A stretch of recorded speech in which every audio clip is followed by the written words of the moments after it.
Ignorance of real nature causes fear. మన స్వరూప అంటే మనకున్న స్వస్వరూపం మీద మనకున్న అజ్ఞానమే భయానికి దారి అన్నది. అంటే ఇప్పటివరకు విన్న టాపిక్స్కి దీనికి చాలా డిఫరెన్స్ చాలా ఎక్కువగా ఉంది.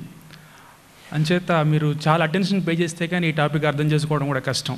ఎందుకంటే స్వరూప జ్ఞానం అనగానే భయం, అంటే ఆత్మ ఇవన్నీ మాట్లాడాలి తప్పదు. సో అంచేత దానికి ముందు 2 పాటలు పాడిన తర్వాత స్వస్వరూపం ఏంటో యథార్థ జ్ఞానం ఏంటో తెలుసుకునే ప్రయత్నం చేద్దాం.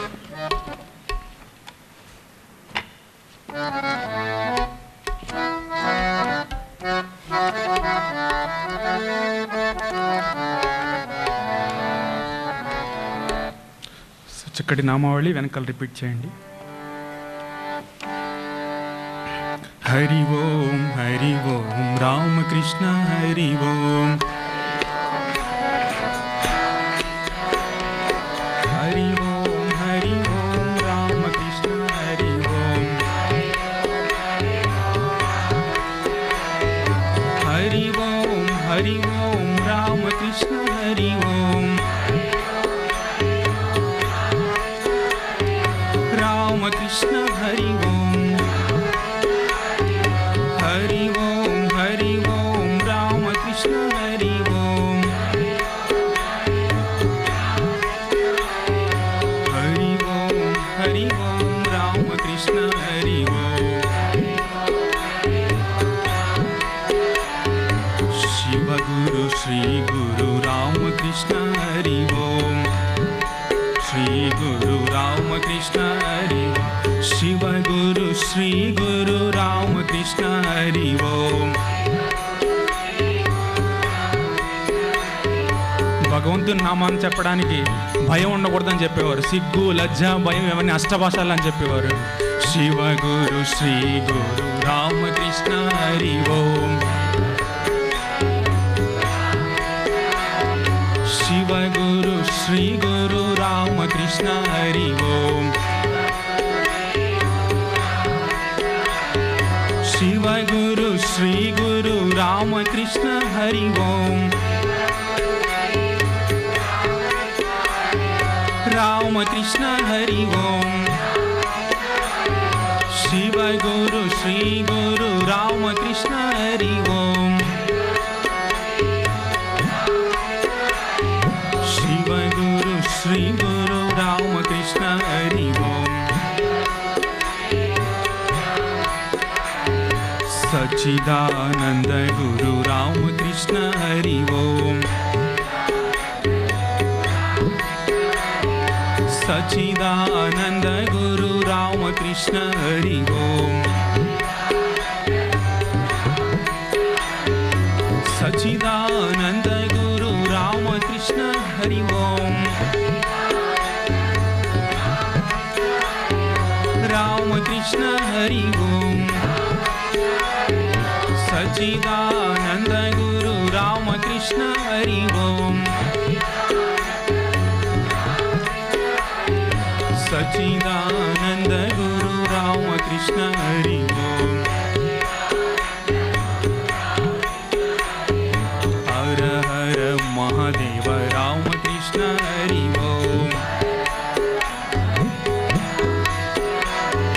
హర హర మహాదేవ రామకృష్ణ హరి ఓం. హర హర మహాదేవ రామకృష్ణ హరి ఓం. రామకృష్ణ హరి ఓం. రామకృష్ణ హరి ఓం. హర హర మహాదేవ రామకృష్ణ హరి ఓం. హర హర మహాదేవ రామకృష్ణ హరి ఓం. ఆదిశక్తి పరాశక్తి రామకృష్ణ హరి ఓం. ఆదిశక్తి పరాశక్తి రామకృష్ణ హరి ఓం. ఆదిశక్తి పరాశక్తి రామకృష్ణ హరి ఓం.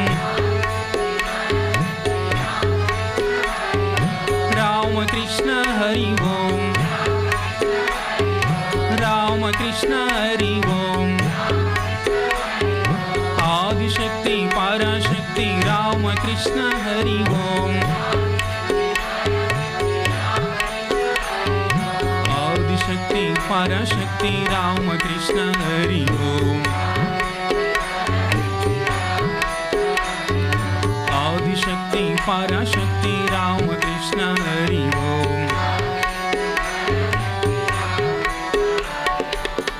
హరి ఓం హరి ఓం రామకృష్ణ హరి ఓం. హరి ఓం హరి ఓం రామకృష్ణ హరి ఓం. హరి ఓం హరి ఓం రామకృష్ణ హరి ఓం. రామకృష్ణ హరి ఓం, రామకృష్ణ హరి ఓం. రామకృష్ణ హరి ఓం. హరి ఓం హరి ఓం రామకృష్ణ హరి ఓం. హరి ఓం హరి ఓం రామకృష్ణ హరి ఓం. హరి ఓం హరి ఓం రామకృష్ణ హరి ఓం. హరి ఓం హరి ఓం రామకృష్ణ హరి ఓం. హరి ఓం హరి ఓం రామకృష్ణ హరి ఓం. రామకృష్ణ హరి ఓం.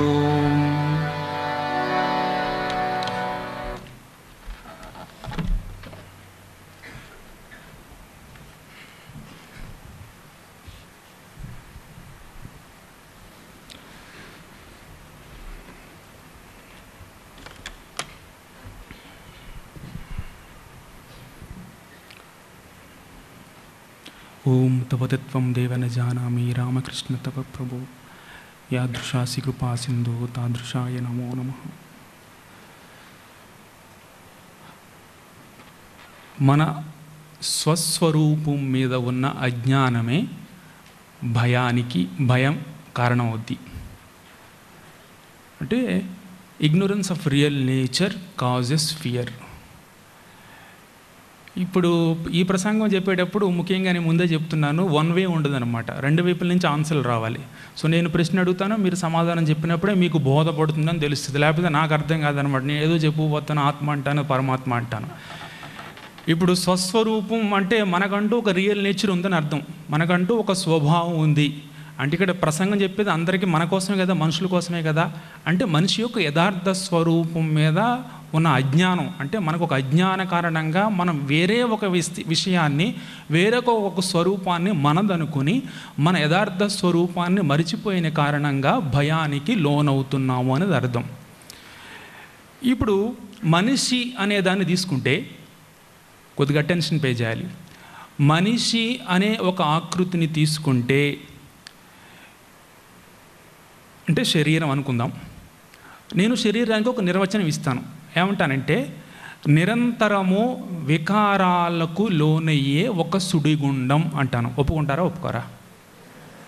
ఈ శరీరం అనేది నిరంతరము వికారాలకు లోనయ్యే ఒక సుడిగుండం. ఈజ్ దర్ ఎనీవన్ ఇక్కడ? ఎందుకంటే ఇక్కడ ఒక 1000 మంది, బయట 200 మంది, 300 మంది, 400 మంది, 1400 మంది భయాన్ని పోగొట్టడానికి మేము 5గురు ఎదుర్కొంటున్నాం ఇప్పుడు. సో 1400 మంది మనుషుల యొక్క భయాన్ని పోగొట్టడానికి 5గురు బ్యాటిల్ చేస్తున్నాం అన్నమాట, యుద్ధం చేస్తున్నాం. అందులో ఎంతమంది సక్సెస్ అవుతాము, లేకపోతే మేము సక్సెస్ అయినా మీరు సక్సెస్ అవుతారో నాకు తెలియదు అనమాట. సో మనిషి అనే దానికి, శరీరం అనే దానికి నిర్వచనం ఏం చెప్తానంటే, సో వికారాలకు లోనయ్యే ఒక సుడిగుండం అంటాను. ఎందుకంటే విద్యార్థులు ఉన్నారంటే వాళ్ళకి ఎగ్జామినేషన్ ఫియరు, లేకపోతే పాస్ అవ్వడం, ఫెయిల్ అవ్వడం, ఉద్యోగం రావడం, పోవడం, ఇంటర్వ్యూలో ఫేస్ చేయడం, ఫెయిల్ అవ్వడం, వెనక్కి వచ్చేయడం, ఇదంతా.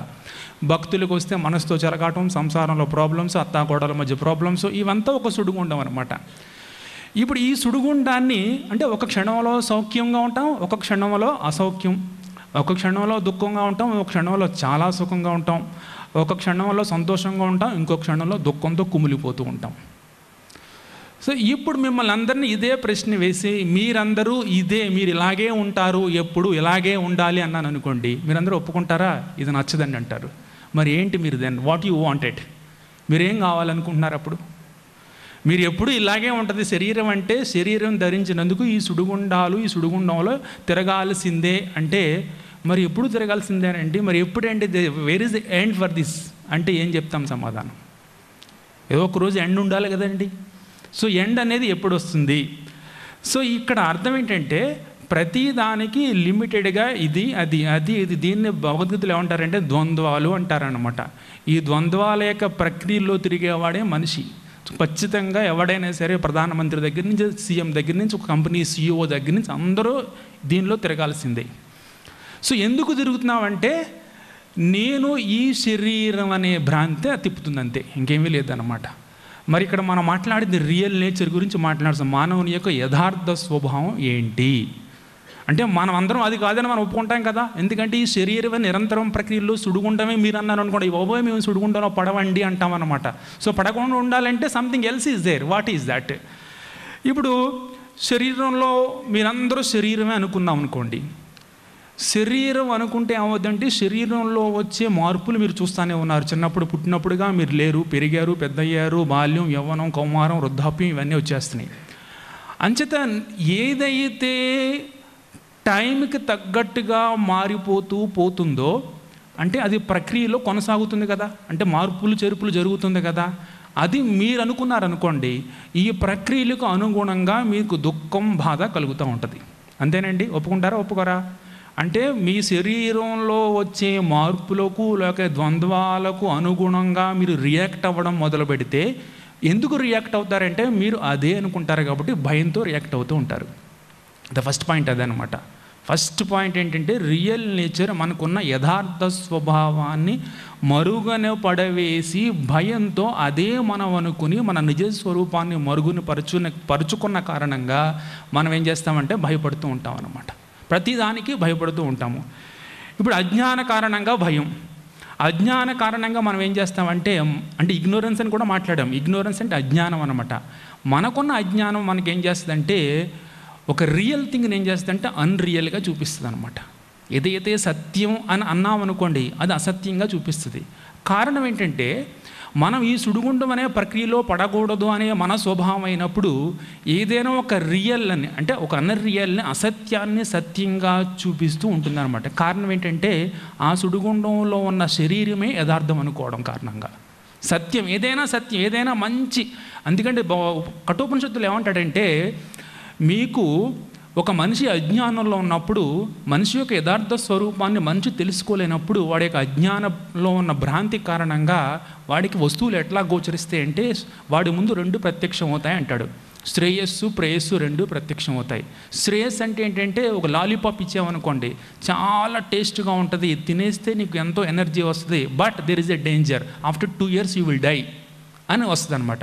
అంటే శ్రేయస్సు, ప్రేయస్సు. శ్రేయస్సు ఏం చెప్తుందంటే, నీకు ఈ లాలీపాప్ తినడం వల్ల నీకు 4 గంటల సేపు అన్నం అక్కర్లేదు అని శ్రేయస్సు. ప్రేయస్సు ఏం చెప్తుందంటే, ఇది తినడం నీ ఆరోగ్యానికి హాని అని చెప్తుంది అనమాట. కానీ మనం అజ్ఞానంలో భ్రాంతి కారణంగా ఏం చేస్తామంటే, 2 years మాట పక్కన పెట్టవా, ఇప్పుడు టేస్ట్ కొంది కదా తినేద్దాం అనుకుంటాం అనమాట. సో ఆ తినేసి ఏం చేస్తామంటే తర్వాత భయానికి గురి చేస్తుంది మనల్ని. తినేస్తే భయం, అయ్యో తినేసాం కదా, భయం ఏమవుతుందో, నెక్స్ట్ 2 years చనిపోతామని ఒక భయం అనమాట. సో కారణం ఏంటంటే, ఈ భ్రాంతి, అజ్ఞానం మనల్ని ఏం చేస్తుందంటే సత్యాన్ని సత్యంగా దర్శించేటట్లు ఒప్పుకోదు. తర్వాత ఏదైతే మనకు ప్రేయస్సు, ఎవర్ లాస్టింగ్ హ్యాపీనెస్ ఇస్తుందో దాన్ని తీసుకోకుండా మాయే, భ్రాంతి అనేది అడ్డుగోడగా మిగిలిపోతూ ఉంటుందన్నమాట. ఇక భయం గురించి ఒక శ్లోకం ఉందన్నమాట. భయం అంటే అజ్ఞానంలో ఉన్నవాడికే భయం ఉంటుంది. దానికి ఒక శ్లోకం ఏముందంటే, శోకస్థాన సహస్రాణి భయస్థాన శతానిచ దివసే మూఢం ఆవిశంతిన పండితం ఉందన్నమాట. భయం ఉన్నవాడు ఎప్పుడు సందర్భానుసారంగా భయపడాడు అనమాట. దివసే రోజు, ప్రతిరోజు క్షణం భయపడుతూనే ఉంటాడనమాట. భయం అంటే ఏదో ఒక భయం రాక్కర్లేదు అనమాట. ప్రతి క్షణం భయపడుతూ ఉంటాడు. ప్రతి క్షణం ప్రతి రోజు భయపడుతూనే ఉంటాడు. బికాజ్ అజ్ఞానం, భ్రాంతి కారణంగా. కానీ జ్ఞాని ఏం చేస్తాడంటే, జ్ఞాని ఈ భయం అనే దానికి దూరంగా ఉంటాడు. బికాజ్ వాడికి సత్య వస్తువు తెలుసు, యథార్థ వస్తువు ఏంటో తెలుసు అనమాట. ఇక ఇప్పుడు మీరు అందరూ కూడా నశించే వస్తువు అన్నాను అనుకోండి, అందరూ నశించమా చెప్పండి? ఈ శరీరాలన్నీ నశించేవా కాదా? ఇప్పుడు మీరందరూ నశించే వస్తువు అనగానే మీలో ఒక భయం మొదలవుద్ది అనమాట. ఏంటి మనం అందరం చనిపోతామా ఒకరోజు అనే ఒక భయం మొదలవుద్ది అనమాట. సో అదే అజ్ఞానం అనమాట. మనందరం నశించి వాళ్ళమే, మీరందరూ నశించే వస్తువు అని అనగానే కొద్దిపాటి భయానికి లోనవుతాం అన్నమాట. కానీ భయానికి ఎవరు లోనవరంటే, నశించే వస్తువు నేను కాదు, నా శరీరం నశిస్తుంది తప్ప నేను నశించును అనేవాడు మాత్రమే భయానికి లోను కాడు. అది అక్కడ అర్థం. ఇప్పుడు సే ఫర్ ఎగ్జాంపుల్ ఈ చెయ్యి తీసుకుని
Hari Om, Hari Om,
ఓం తపతత్వం దేవన జానమి రామకృష్ణ తపత్వం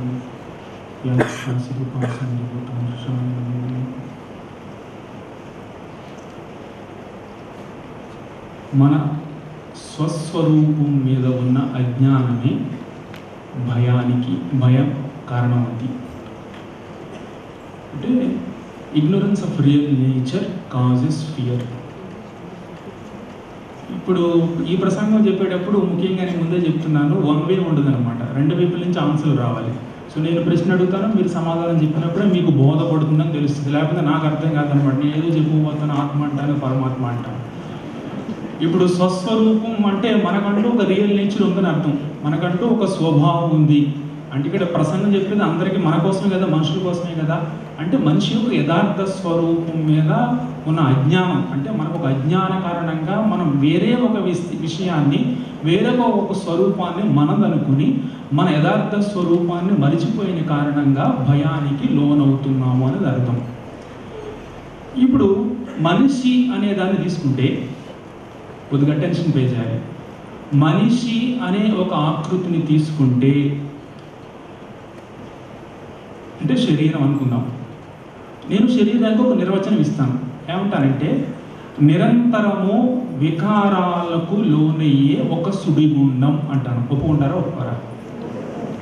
ఈ శరీరం అనేది నిరంతరము వికారాలకు లోనయ్యే ఒక సుడిగుండం. ఈజ్ దర్ ఎనీవన్ ఇక్కడ? ఎందుకంటే ఇక్కడ ఒక 1000 మంది, బయట 200 మంది, 300 మంది, 400 మంది, 1400 మంది భయాన్ని పోగొట్టడానికి మేము 5గురు ఎదుర్కొంటాం ఇప్పుడు. సో 1400 మంది మనుషుల యొక్క భయాన్ని పోగొట్టడానికి 5గురు బ్యాటిల్ చేస్తున్నాం అన్నమాట, యుద్ధం చేస్తున్నాం. అందులో ఎంతమంది సక్సెస్ అవుతాము, లేకపోతే మీరు సక్సెస్ అయినా మీరు సక్సెస్ అవుతారో నాకు తెలియదు అనమాట.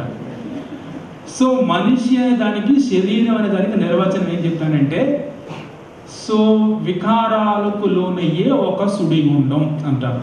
ఎందుకంటే విద్యార్థులు ఉన్నారంటే వాళ్ళకి ఎగ్జామినేషన్ ఫీరు, లేకపోతే పాస్ అవ్వడం, ఫెయిల్ అవ్వడం, ఉద్యోగం రావడం పోవడం, ఇంటర్వ్యూలో ఫేస్ చేయడం, ఫెయిల్ అవ్వడం, వెనక్కి వచ్చేయడం, ఇదంతా. భక్తులకు వస్తే మనసుతో చెలగాటం, సంసారంలో ప్రాబ్లమ్స్, అత్తాకోడల మధ్య ప్రాబ్లమ్స్, ఇవంతా ఒక సుడిగుండం అనమాట. ఇప్పుడు ఈ సుడిగుండాన్ని అంటే ఒక క్షణంలో సౌఖ్యంగా ఉంటాం, ఒక క్షణంలో అసౌఖ్యం, ఒక క్షణంలో దుఃఖంగా ఉంటాం, ఒక క్షణంలో చాలా సుఖంగా ఉంటాం, ఒక క్షణంలో సంతోషంగా ఉంటాం, ఇంకో క్షణంలో దుఃఖంతో కుమిలిపోతూ ఉంటాం.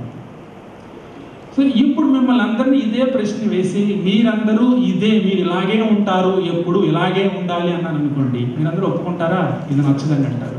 మరి ఏంటి మీరు దెన్ వాట్ యూ వాంటెడ్? మీరేం కావాలనుకుంటున్నారు? అప్పుడు మీరు ఎప్పుడు ఇలాగే ఉంటుంది శరీరం అంటే, శరీరం ధరించినందుకు ఈ సుడిగుండంలో తిరగాల్సిందే అంటే, మరి ఎప్పుడు తిరగాల్సిందేనండి? మరి ఎప్పుడండి? Where is it end for this అంటే ఏం చెప్తాం సమాధానం? ఏదో ఒక రోజు ఎండ్ ఉండాలి కదండి. సో ఎండ్ అనేది ఎప్పుడు వస్తుంది? సో ఇక్కడ అర్థం ఏంటంటే, ప్రతి దానికి లిమిటెడ్గా ఇది దీన్ని భగవద్గీతలో ఏమంటారంటే ద్వంద్వాలు అంటారనమాట. ఈ ద్వంద్వాల యొక్క ప్రక్రియలో తిరిగేవాడే మనిషి. ఖచ్చితంగా ఎవడైనా సరే, ప్రధానమంత్రి దగ్గర నుంచి, సీఎం దగ్గర నుంచి, కంపెనీ CEO దగ్గర నుంచి అందరూ దీనిలో తిరగాల్సిందే. సో ఎందుకు తిరుగుతున్నామంటే, నేను ఈ శరీరం అనే భ్రాంతి తిప్పుతుందంతే, ఇంకేమీ లేదనమాట. మరి ఇక్కడ మనం మాట్లాడేది రియల్ నేచర్ గురించి మాట్లాడుతాం. మానవుని యొక్క యథార్థ స్వభావం ఏంటి అంటే, మనం అందరం అది కాదని మనం ఒప్పుకుంటాం కదా. ఎందుకంటే ఈ శరీరమే నిరంతరం ప్రక్రియలో సుడిగుండమే. మీరు అన్నారు అనుకోండి, మేము సుడిగుండంలో పడవండి అంటాం అనమాట. సో పడకుండా ఉండాలంటే something else is there. What is that? ఇప్పుడు శరీరంలో మీరందరూ శరీరమే అనుకుందాం అనుకోండి.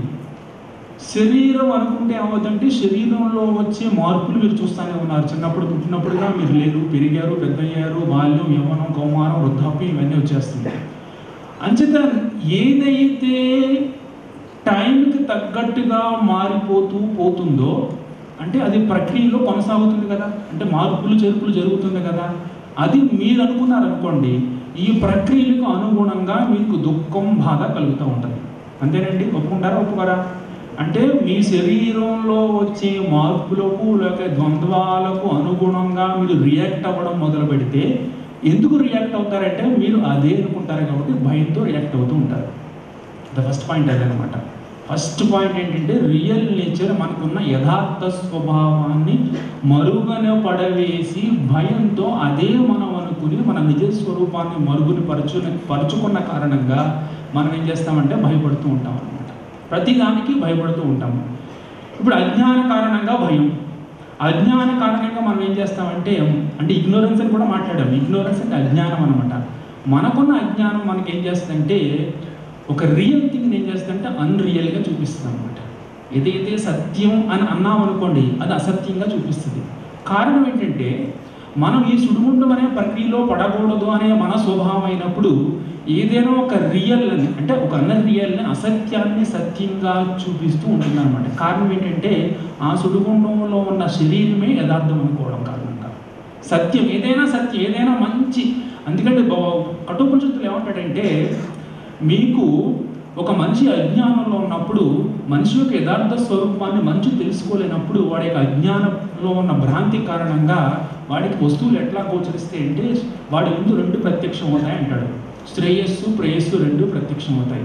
శ్రేయస్సు అంటే ఏంటంటే ఒక లాలీపాప్ ఇచ్చామనుకోండి, చాలా టేస్ట్గా ఉంటుంది, తినేస్తే నీకు ఎంతో ఎనర్జీ వస్తుంది, but there is a danger, after 2 years you will die అని వస్తుంది అనమాట. అంటే శ్రేయస్సు ప్రేయస్సు, శ్రేయస్సు ఏం చెప్తుందంటే నీకు ఈ లాలీపాప్ తినడం వల్ల నీకు 4 గంటల సేపు అన్నం అక్కర్లేదు అని శ్రేయస్సు. ప్రేయస్సు ఏం చెప్తుందంటే ఇది తినడం నీ ఆరోగ్యానికి హాని అని చెప్తుంది అనమాట. కానీ మనం అజ్ఞానంలో భ్రాంతి కారణంగా ఏం చేస్తామంటే 2 years మాట పక్కన పెట్టాలి, ఇప్పుడు టేస్ట్ కొంతదా తినేద్దాం అనుకుంటాం అనమాట. సో ఆ తినేసి ఏం చేస్తామంటే తర్వాత భయానికి గురి చేస్తుంది. మళ్ళీ తినేస్తే భయం అయ్యో తినేసాం కదా, భయం ఏమవుతాం, నెక్స్ట్ 2 years చనిపోతామని ఒక భయం అనమాట. సో కారణం ఏంటంటే ఈ భ్రాంతి అజ్ఞానం మనల్ని ఏం చేస్తుందంటే సత్యాన్ని సత్యంగా దర్శించేటట్లు ఒప్పుకోదు. తర్వాత ఏదైతే మనకు ప్రేయస్ ఎవర్ లాస్టింగ్ హ్యాపీనెస్ ఇస్తుందో దాన్ని తీసుకోకుండా మాయ భ్రాంతి అనేది అడ్డుగోడగా మిగిలిపోతూ ఉంటుందన్నమాట. ఇక భయం గురించి ఒక శ్లోకం ఉందన్నమాట. భయం అంటే అజ్ఞానంలో ఉన్నవాడికే భయం ఉంటుంది. దానికి ఒక శ్లోకం ఏముందంటే శోకస్థాన సహస్రాణి భయస్థాన శతానిచ దివసే మూఢం ఆవిశంతిన పండితం ఉందన్నమాట. భయం ఉన్నవాడు ఎప్పుడు సందర్భానుసారంగా భయపడాడు అనమాట. దివసే రోజు ప్రతిరోజు క్షణం భయపడుతూనే ఉంటాడనమాట. భయం అంటే ఏదో ఒక భయం రాక్కర్లేదు అనమాట. ప్రతి క్షణం భయపడుతూ ఉంటే ఉంటాడు. ప్రతి క్షణం ప్రతిరోజు భయపడుతూనే ఉంటాడు. బికాజ్ అజ్ఞానం భ్రాంతి కారణంగా. కానీ జ్ఞాని ఏం చేస్తాడంటే జ్ఞాని ఈ భయం అనే దానికి దూరంగా ఉంటాడు. బికాజ్ వాడికి సత్య వస్తువు తెలుసు, యథార్థ వస్తువు ఏంటో తెలుసు అనమాట.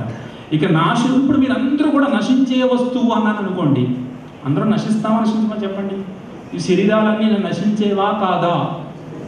ఇప్పుడు మీరందరూ నశించే వస్తువు అనగానే మీలో ఒక భయం మొదలవుతుంది అనమాట. ఏంటి మనం అందరం చనిపోతాము ఒకరోజు అనే ఒక భయం మొదలవుతుంది అనమాట. సో అదే అజ్ఞానం అనమాట. మనందరం నశించే వాళ్ళమే, మీరందరూ నశించే వస్తువు అని అనగానే కొద్దిపాటి భయానికి లోనవుతాం అన్నమాట. కానీ భయానికి ఎవరు లోనవరంటే నశించే వస్తువు నేను కాదు, నా శరీరం నశిస్తుంది తప్ప నేను నశించును అనేవాడు మాత్రమే భయానికి లోనుకాడు. అది ఇప్పుడు ఫర్ ఎగ్జాంపుల్ ఈ చెయ్యి తీసుకుని నేనే ఈ చెయ్యి అంటానా? చెయ్యి నాది అంటాను. నేను ఎవరు చెప్పండి? నేను కళ్ళని ఎప్పుడు అనం, నేను నాలుకని ఎప్పుడు అనం. నా నాలుక నా చెయ్యి అంటాం కనుక నేను అనేది ఎప్పుడు వాడమే. బట్ వాట్ ఈస్ దట్ నేను? ఆ నేను ఎవరు తెలుసా? That is the eternal source, that is atma, that is our real nature. ఎప్పుడైనా అంటామండి ఈ చెయ్యి నాదండి, ఈ చెయ్యే నేనని అంటామా? ఎప్పుడు అనం. ఈ చెయ్యి నాది అంటాం అంతే. ఎందుకంటే అజ్ఞాన కారణంగా ఏదైతే నాది అంటాము. కానీ నేను అనే వర్డ్ మనం ఎప్పుడు ఉపయోగించాం అన్నమాట. ఆ నేను అంటే ఏంటంటే that is your real nature point. ఇక నాశనం లేని వస్తువు మీరే గుర్తుపెట్టుకోండి. నాశనం ఉందనుకుంటే మీరు భయానికి లోను కావాల్సిందే. ఇంకా చాలా పాయింట్లు ఉన్నాయండి, చాలా వెయిట్ చేయాలి మీరు. ఇంకా ఒక స్టోరీ చెప్తాను. ఒక యువరాజు, చిన్నపిల్లాడు యువరాజు తల్లి పక్కన పడుకున్నాడు. రాత్రి నిద్రపోతూ ఉన్నాడు. వెంటనే రాత్రి కల వచ్చిందనమాట. తను అడవికి వేటకు వెళ్ళినట్టు, వేటలో ఒక పులి మింగేసినట్టు కల వచ్చిందనమాట. వెంటనే భయం మొదలైన తర్వాత అప్పుడు వెంటనే మెలుగు వచ్చిన తర్వాత ఏం చేశాడంటే మళ్ళీ వాళ్ళ అమ్మ తన మీద చెయ్యి వేసి పడుకున్నట్టుగానే చూశాడు అనమాట. వెంటనే ఓహో నేను వేటకు వెళ్ళింది, ఇదంతా భ్రాంతి, నన్ను పులి మింగేయలేదు అని తెలుసుకున్నాడు. మనం కూడా ఏం చేస్తామంటే ఈ ప్రపంచం అనే కళ భయం మొదలైన తర్వాత అప్పుడు వెంటనే మెలుగు వచ్చిన తర్వాత ఏం చేశాడంటే మళ్ళీ వాళ్ళమ్మ తన మీద చెయ్యి వేసి పడుకున్నట్టుగానే చూశాడనమాట. వెంటనే ఓహో నేను ఇంకా నాకేమి వేటకు వెళ్ళింది ఇదంతా భ్రాంతి, నన్ను పులి మింగేయలేదు అని తెలుసుకున్నాడు. మనం కూడా ఏం చేస్తున్నామంటే ఈ ప్రపంచం అనే కళలో ఈ దృశ్యమాన ప్రపంచం, ఎందుకంటే సాంస్క్రిట్లో వేదాంతంలో ఈ ప్రపంచాన్ని ఏమంటారంటే దృశ్యమాన ప్రపంచం, కంటికి కనిపించేది. కంటికి కనిపించింది ఏదో ఒకటి చూసారా, అది చూసేవాడే జ్ఞాని, అది చూసేవాడే భయం లేనివాడని అర్థం అనమాట. అంచేత వేదాంతం ప్రకారం ఏం చెప్తుంది, దృశ్యమాన ప్రపంచం అని చెప్తుంది. ఈ దృశ్యమాన ప్రపంచంలో మన కళలో ఏం చేసామంటే ఈ దృశ్యమాన ప్రపంచంలో మనం ఉంటూ మన దివ్యత్వాన్ని మనం మరుగుపరుచుకున్నాం. అంచేత వివేకానందం ఏమంటారంటే నా ఆదర్శాన్ని ఒక్క మాటలో చెప్పాలంటే ప్రతి మనిషిలో ఉన్న దివ్యత్వాన్ని గుర్తించి ఆ దివ్యత్వాన్ని దైనందిన జీవితంలో ఎలాగ ఉపయోగించాలో తెలియజేయడమే నా జీవిత పరమాదర్శం అంటాడు. That is what Swami says. నా ఆదర్శాన్ని ఒక్క మాటలో చెప్పాలంటే నాకంటూ ఒక ఆదర్శం ఉంది, నేను ఇన్ని ప్రసంగాలు ఇస్తున్నాను. ఆ ప్రసంగాల యొక్క ముఖ్య సారాంశం ఏంటంటే ప్రతి మనిషిలో ఉన్న దివ్యత్వాన్ని వాళ్ళకి తెలియజేసి ఆ దివ్యత్వాన్ని దైనందిన జీవితంలో ఎలా ఉపయోగించుకోవాలో తెలియజేయడమే నా జీవిత పరమావధి అంటాడు Vivekananda Swami. Because even irrespective of a devotee అవనివ్వండి, భక్తుడు అవనివ్వండి, ఎవరైనా అవనివ్వండి, ఈ అద్వైత జ్ఞానం అనేది, స్వస్వరూప జ్ఞానం అనేది ఖచ్చితంగా ఉండి తీరాలి. ఎందుకంటే మేము పదే చెప్తూ ఉంటాం, మేము గురుదేవులు రామకృష్ణులు చెప్తారనమాట, భక్తుడైనప్పటికీ కూడా అద్వైతాన్ని చీరన కొంగును ముడి వేసుకోవాలని చెప్పింది అందుకనే. నారదీయ భక్తిని సమర్థిస్తూ రామకృష్ణులు ఏమంటారంటే నారదీయ భక్తిని సమర్థిస్తూ భక్తుడైన వాడు కూడా అద్వైతాన్ని చీర కొంగును ముడి వేసుకుని తిరగాలంటారు. అప్పుడు ఏమవుతుందంటే ఈ దృశ్యమాన ప్రపంచము మనకేముందంటే ఒక భ్రాంతిగా కనిపించకుండా, అదే నిజంగా కనిపించకుండా ఇది కేవలము ఓన్లీ మిథ్యా వస్తువు, ఇది ఓన్లీ చేంజ్తో కూడింది, అది మారిపోతూ ఉంటుంది, ప్రపంచంలో అంతా మారిపోయేది, ఏది శాశ్వతంగా ఉండదు అనే యథార్థం మనకు తెలుస్తుంది అనమాట. ఓన్లీ మన పదార్థం చూస్తూ ఉంటాం, ఇది ప్రపంచిక విషయాలు ఇదంతా మనం చూస్తామే తప్ప ఈ దృశ్యమాన ప్రపంచంలో ఎదురయ్యే వస్తువులన్నింటినీ చూస్తూ ఇవే నిత్యం అనుకుంటామే తప్ప దాని వెనకాల ఉన్న యథార్థాన్ని మనం గ్రహించలేము.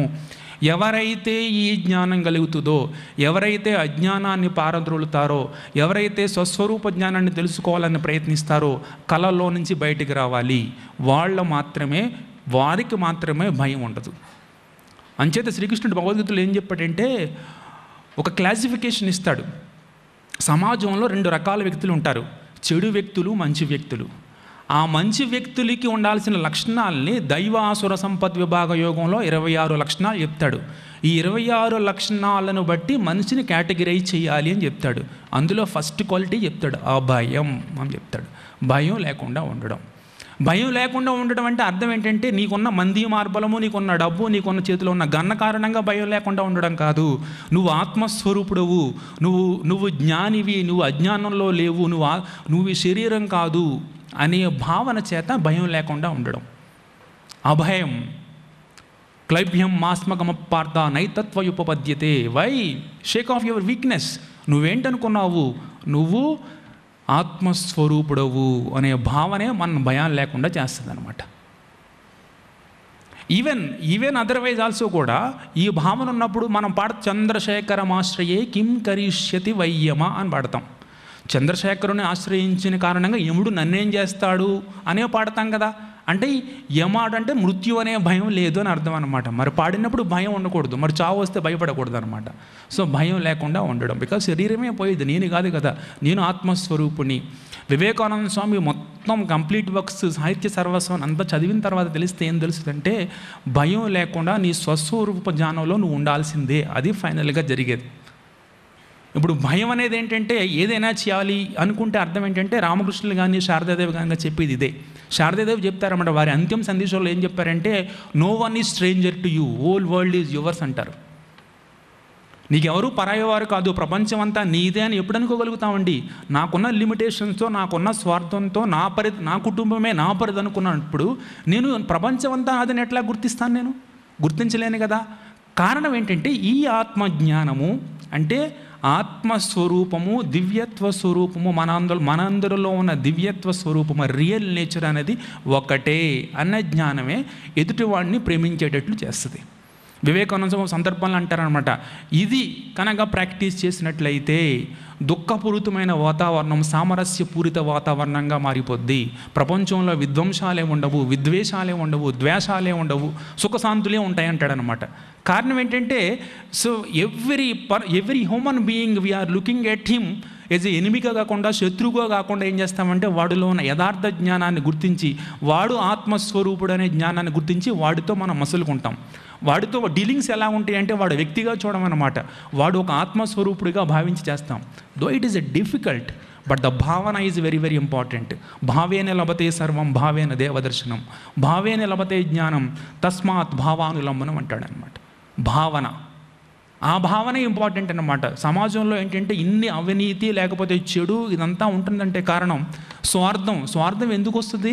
మనిషికున్న లిమిటేషన్స్, తనకున్న పరిధిలో తాను తిరుగుతాడు కాబట్టి వాడికి స్వార్థం వస్తుంది అనమాట.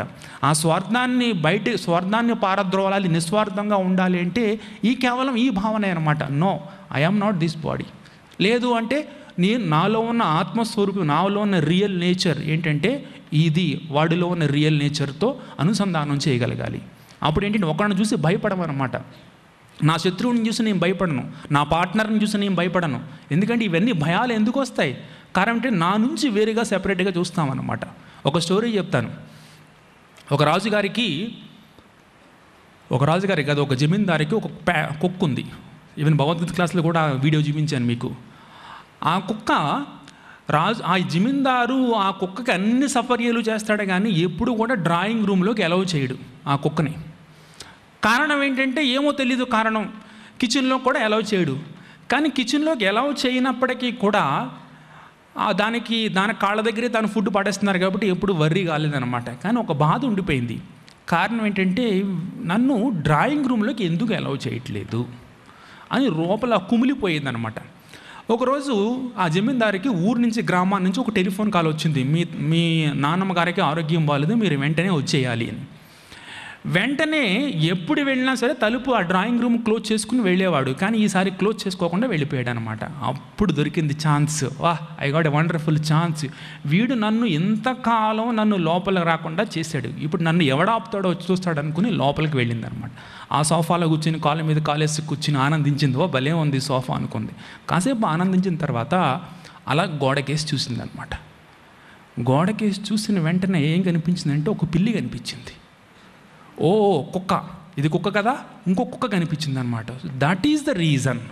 అంటే నేను కాకుండా ఇంకొకళ్ళని ఎవరినో వీడు పోషిస్తున్నాడు అనమాట. అందుచేత నన్ను ఎప్పుడూ రానివ్వలేదు. లోపల బాధ మొదలైంది, ద్వేషం మొదలైంది, భయం మొదలైంది. మళ్ళీ అటుపక్క చూసిందనమాట, అక్కడ కుక్క కనిపించింది. మళ్ళీ ఇటుపక్కకు చూసింది, ఇంకో కుక్క కనిపించింది అనమాట. ఇంతకీ ఆ గది అంతా కూడా గ్లాస్తో కట్టబడి ఉందన్నమాట. తన ప్రతిబింబాన్నే తను చూసుకుందనమాట. ఇప్పుడు ఇక్కడ చూడండి, ఇక్కడ అర్థం ఏంటంటే, ఇప్పుడు ఆ కుక్క నా నుంచి వేరు కాదు అంటే నాలో ఉన్న ఆత్మస్వరూపమే ఆ కుక్కలోనూ కూడా ఉంది, ఆ కుక్క నా నుంచి వేరు కాదు అని షేక్ హ్యాండ్ తీసుకుందనుకోండి, ఆ కుక్క కూడా ఏం చేసేది? షేక్ హ్యాండ్ ఇచ్చేది అనమాట. ఇప్పుడు ఏమనుకుందంటే ఇది నా నుంచి వేరు అనుకుంది కాబట్టి దాన్ని తనడం ప్రారంభించింది అనమాట. వెళ్ళి దాన్ని డాష్ చేయడం, గుద్దడం. వెంటనే మళ్ళీ ఇటుపక్క చూసావు, ఇక్కడికి వచ్చేసావు నువ్వు అని వెళ్ళి అద్దాన్ని గుద్దడం. తీరా ఏమైందంటే జమీందారు ఇంటికి వచ్చేటప్పటికి ఏమైంది? కుక్క చనిపోయింది. ఇప్పుడు కారణం ఏంటంటే, ఎవరైనా సరే తన ఆత్మస్వరూపానికి భిన్నంగా వేరే వ్యక్తి ఉన్నాడనుకుంటే నాశనానికి గురి కావాల్సింది. అంటే భయంతో చనిపోతాం. ఇక్కడ చెప్పుకున్నాం చూసారా, దివసే అంటే భయం మనల్ని వేధిస్తూ ఉంటుంది అంతే, దట్స్ ఆల్. భయంతో చనిపోవడం అని కాదు అర్థం, భయంతో మసులుతాం అన్నమాట. Every moment we just live in the fear. అదే ఈ కుక్క కనుక నా నుంచి అది వేరు కాదు అని షేక్ హ్యాండ్ తీసుకుందనుకోండి, మొత్తం 4 కుక్కలు 4 వైపులా షేక్ హ్యాండ్స్ ఇచ్చేసి ఆనందంతో తబ్బిబ్బైపోయేది. నా నుంచి వేరు కాదనే భావన ఏం చేసిందంటే దాంతో పోరాడేట్లు చేసింది. అల్టిమేట్గా ఇది జీవితాన్ని కోల్పోయిందనమాట. సో అదే విధంగా ఏంటంటే మనం అజ్ఞానంలో ఉండి అజ్ఞానంలో మన స్వస్వరూపాన్ని, మన రియల్ నేచర్ని, మనం ఆత్మస్వరూపులు అని గుర్తెరకుండా ఓన్లీ బయట కనిపించే దృశ్యమాన ప్రపంచంలో ఉన్న పదార్థాలని చూస్తూ పోతూ ఉంటే నిజంగా భయంలో ఉన్నట్టే లెక్క. భయంలోనే ఉంటాం నిజంగా. అంచేత వాస్తవాన్ని సమ్యక్ దృష్టిలో దర్శించినంత వరకు మాయాభ్రాంతిలో ఉండక తప్పదు. అంతే కదండి. వాస్తవాన్ని వాస్తవంగా చూడనంత వరకు ఏమవుతుందంటే మాయాభ్రాంతిలో ఉండాల్సిందే. ఇంకొక కథ చెప్తాను. ఒక ఇంద్రజాలికుడు వచ్చాడు. ఇంద్రజాలికుడు వచ్చి వాళ్ళందరూ ఇంద్రజాలి మ్యూజిషియన్ వచ్చాడని ఊరు వాళ్ళందరూ వచ్చారనమాట. ఒక పెద్ద భవనం ఉంది. ఆ భవనాన్ని చూసి చూడండి నేను ఆ భవనాన్ని మింగేస్తున్నానని నోరు అలా చాచి అట్లా ఆ భవనం కేసి ఉన్నాడు అనమాట. వెంటనే వీళ్ళు ఏమనుకున్నారంటే భవనాన్ని మింగేస్తున్నాడు అనుకున్నారనమాట. ఆ దూరంగా ఒక తాటి చెట్టు మీద ఒక కళ్ళు గీస్తున్నాడు. వాడు చూసి వాడు ఏమన్నాడంటే వాడు దూరం నుంచి చూసి వాడు ఏం చేయట్లేదు, వాడు జస్ట్ నోరు అలా చాచి కూర్చున్నాడంతే, వాడేమీ మింగట్లేదు, భవనాన్ని మింగట్లేదు అన్నాడు అనమాట. ఇక్కడ స్టోరీ ఏంటంటే వీళ్ళు అజ్ఞాన కారణంగా వీళ్ళ భ్రాంతిలో ఉండి వాడేదో మింగేస్తున్నాడు అనుకున్నారు. కానీ వీడు ఈ మాయాభ్రాంతికి లోబడకుండా తాటి చెట్టు మీద ఉన్నాడు కాబట్టి వాడికి ఏమి యథార్థం తెలిసిందనమాట. పాయింట్ అది అర్థమవుతుందండి. వాడు అజ్ఞానం అనే భ్రాంతిలో లేకుండా దూరంగా ఉన్నాడు కాబట్టి వాడికి యథార్థం తెలిసింది. అరే వాడేమి మింగట్లేదు భవనాన్ని, అంత షోరా బాబు వాడు అని తెలిసిందనమాట. అప్పుడు వెంటనే నువ్వు నా పరిధిని దాటున్నావా అని వీడు మ్యూజిషియన్ కూడా వాడు వైపు తిరిగాడు అనమాట. అప్పుడు వెంటనే ఏమైంది, వీడు మాయాభ్రాంతికి లోనయ్యి వీడు భవనాన్ని మింగేస్తున్నాడు అని వాడు కూడా అన్నాడు అనమాట. అంచేత జ్ఞానం ఉన్నప్పుడు భ్రాంతిలోకి వెళ్ళాం. ఆ జ్ఞానం కలగాలి ఉన్నప్పుడు మనకు ఆ జ్ఞానం కలిగినప్పుడు మనం భ్రాంతిలోకి వెళ్ళాం అనమాట. అది పాయింట్. ఇంకా ఫియర్ అంటే ఏంటండి? ఫియర్ అంటే తనకు ఉన్నది పోతుందేమో అని ఆలోచన. అర్థమవుతుందండి. భయానికి మూల కారణం ఏంటంటే తనకు ఉన్నది ఏదో పోతుందేమో అని ఆలోచన అనమాట. అదే భయానికి మూల కారణం. తర్వాత ఇంకేమైంది, అది ఉన్నది కూడా పోగొట్టేస్తుంది. అర్థమవుతుంది, ఉన్నదాన్ని కూడా పోగొట్టేస్తుంది అనమాట. అది ఇక్కడ అర్థం. ఇంకా చివరిగా చెప్పాలంటే ఈ స్వస్వరూప జ్ఞానాన్ని మనం గుర్తు తెచ్చుకోవాలంటే అర్థం ఏంటంటే ఎవ్రీ టైం మనం ఏం చేయాలి, ఒక మంచి ఈవెన్ కఠోపనిషత్తులో ఉంటుంది అనమాట. ఉత్తిష్టత జాగ్రత్త ప్రాప్య వరాన్ నిబోధత అని ఉంటుంది. అంటే అర్థం ఏంటంటే వెళ్ళి సత్పురుషుల సాంగత్యం చేసి జ్ఞానంతో నువ్వు దాన్ని తెలుసుకునే విధంగా నువ్వు ప్రయత్నాలు చేయాలి అంటారు. ప్రపంచంలో చూడండి ఈ ఐడియా లేనప్పుడు ఏంటంటే వివేకానంద అంటారు, నేను కొండలని పిండి చేసేస్తాను, నేను నక్షత్రాలని కూల్చివేస్తాను అంటారు. అంటే ఎలా వస్తుంది ఈ భావన? నేను ఒక ఆర్డినరీ వ్యక్తిని కాదు, నేను ఆత్మస్వరూపిణి. ఆత్మస్వరూపానుకున్న ఆ సమస్త శక్తి నాదే. వివేకానంద కూడా చెప్పింది అదే అనమాట. All power is with in you can do anything and everything అనే భావం లేనప్పుడు వాడు ఏం చేస్తాడంటే ఎప్పుడూ భయంతోనే ఉంటాడనమాట. అయ్య బాబాయ్ అది చెయ్యాలా, అయ్య బాబాయ్ ఎగ్జామా, అయ్య బాబాయ్ కాంపిటేటివ్ ఎగ్జామ్ అనే ఫియర్ ఎందుకు వస్తుందంటే సమస్త శక్తి నీలోనే ఉంది అన్నది అనమాట. సమస్త శక్తి నీలోనే ఉన్నది ఎట్లాగొస్తుంది అనుకున్నారు? నువ్వు మానవుడవైతే నీకు సమస్త శక్తి ఉండదు, నీలో ఒకటి ఉంది, ఆ యథార్థం, అదే ఆత్మస్వరూపం. ఆత్మస్వరూపకు ఉన్న శక్తి అంతా నీదే. ఆ శక్తి ద్వారా నువ్వు ఏదైనా సాధిస్తావు అనేది వివేకానంద స్వామి చెప్పింది అనమాట. అర్థమవుతుందండి. All power is with in you, you can do anything and everything. అంటే అర్థం ఏంటంటే నువ్వు మానవుడికైతే నీ సమస్త శక్తి నువ్వు సరిపోవు, నీలో ఉన్న ఆత్మస్వరూపానికి ఉన్న సమస్త శక్తి నువ్వు గుర్తెరిగినాడు. You believe that you are the custodian of that infinite strength. ఆ సమస్త శక్తి నీకు ఉంది అన్నప్పుడు నీకు ఏ విధమైన భయము కలగదు. నీకు ఆ భయం ఉందంటే అర్థం ఏంటంటే you are forgetting your real nature. నీ యథార్థ స్వరూపాన్ని నువ్వు మరుగుని పడవేసుకుంటున్నాము అని అర్థం అనమాట. ఇంకా ఫైనల్గా సూర్యుడు తేజస్సు ఉంది కదండి. సూర్యుని తేజస్సులో నల్లని చీకటి ఉంటుందా? ఉండదు. నల్లని చీకటి ఉండదు. అయితే నల్లని చీకటి ఎప్పుడు ఉంటుందంటే ఆ కాంతికి వ్యతిరేకంగా ఎవడైతే నడుస్తాడో వాడి యొక్క ప్రతిబింబమే అక్కడ నల్లటి చీకటిగా ఏర్పడుద్ది. అంతే కదండి, ఒప్పుకుంటారా లేదా? సూర్యుని కాంతిలో నల్లని చీకటి అనేది ఉండదు. కానీ సూర్యునికి వ్యతిరేక దిశలో మనిషి నడుస్తున్నప్పుడు ఆ సూర్యకాంతికి అడ్డుగా ఉన్న మనిషి యొక్క ప్రతిబింబమే వాడికి చీకటిగా కనిపిస్తూ ఉంటుంది కదా. కనిపిస్తుందా చెప్పండి. సో ఇప్పుడు ఏం చేయాలంటే యాక్చువల్లీ నీడ అన్నది నిజం కాదు, అక్కడ నీడ పడడం అనేది నిజం కాదు, ఓన్లీ టెంపరీయే. అప్పుడు ఆ టెంపరీ నీడను పోగొట్టాలంటే ఏం చేయాలి? వాడు ఏం చేయాలి చెప్పండి? సూర్యకాంతి వైపుకి తిరగాలి. అర్థమవుతుందండి. సూర్యకాంతి వైపుకి తిరిగితే ఏమవుద్దంటే మనం ఏం చేస్తామంటే అప్పుడు ఆ నీడ అనేది పోద్దనమాట. అప్పుడు డైరెక్షన్ మార్చుకోవాలి. మనమైతే ఏ వైపు అయితే పరుగు పెడుతున్నామో ఆ పరుగులో ఏమవుతున్నాడు అంత అజ్ఞానం అనే కనిపిస్తుంది అనమాట.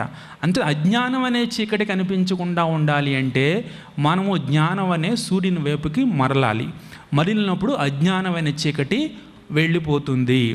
అంచేత మన ఆత్మస్వరూపులమైన మనమంతా కూడా ఏం చేస్తున్నామంటే అజ్ఞానం చేత మాత్రమే తెలియక సూర్యుని వైపుకి వెళ్లకుండా సూర్యునికి వ్యతిరేకంగా వెళుతూ అజ్ఞానాన్ని సృష్టించుకుంటున్నాము.